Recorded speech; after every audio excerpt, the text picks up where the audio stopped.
Shabbat Shalom. Yesterday, as we listened to the hearing about January 6, 2021, we heard more evidence that the insurrection was encouraged, supported, and even orchestrated by our former president and other players in the government. Many of us are feeling a mixed sense of horror, betrayal, and validation. The hearing confirms what most of us knew all along. We were betrayed by those who sought to undermine and destroy our democracy. In the coming days, undoubtedly, more deeply unsettling facts and findings will come to light.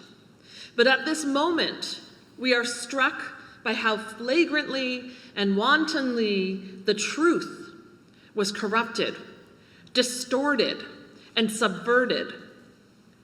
5 years ago, the term alternative facts entered our discourse when Kellyanne Conway defended White House Press Secretary Sean Spicer's false statement about the attendance numbers at Donald Trump's inauguration.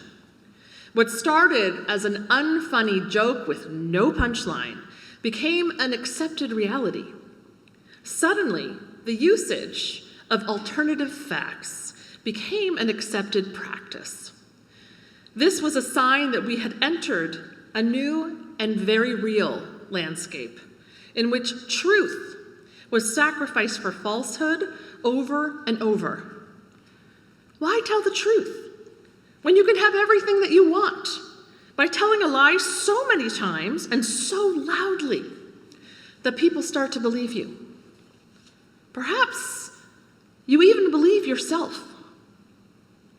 Truth was sacrificed for winning again and again. Truth was pushed down, strong-armed, and steamrolled by incessant lies. In a midrash, after all the animals are paired up and on board Noah's Ark, the lie tries to sneak on board too. But Noah stops it. He tells the lie that it needs a partner to come on board. Only pairs are allowed. The lie is too ugly for beauty and incompatible with truth. Wickedness, however, is worshiping an idol when the lie appears. Wickedness wants to know what the lie will give it to come on board as the lie's partner. The lie answers that it will give it everything that it gets from lying.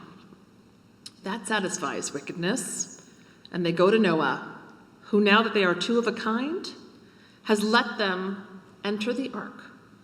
So the lie survives the flood, and whenever a lie is told, wickedness grows.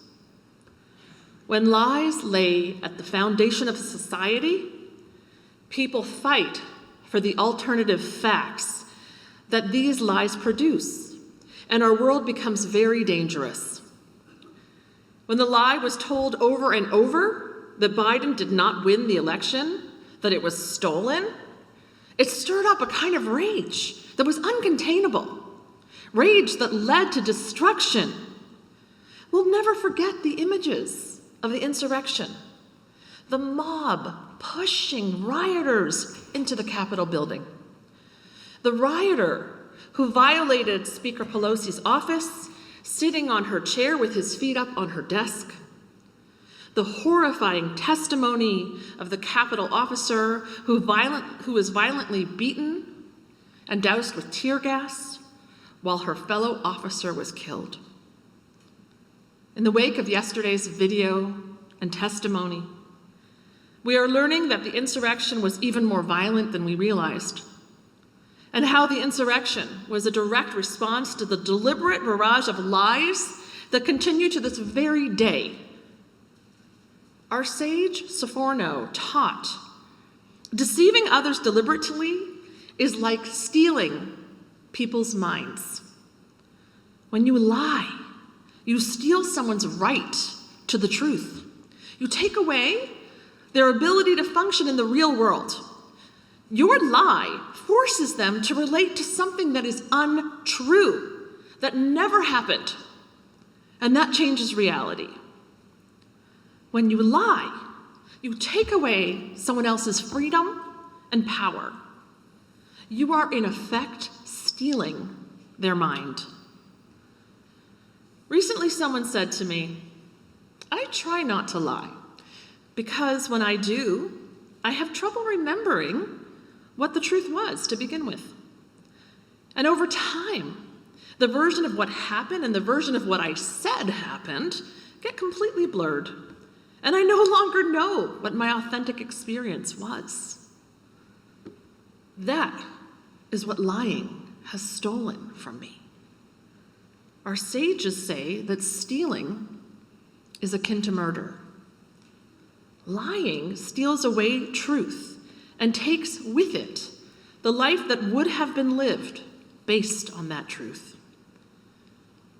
Judaism as a whole is a practice of truth. Judaism challenges us to live in truth, to live with authenticity, integrity, moral responsibility.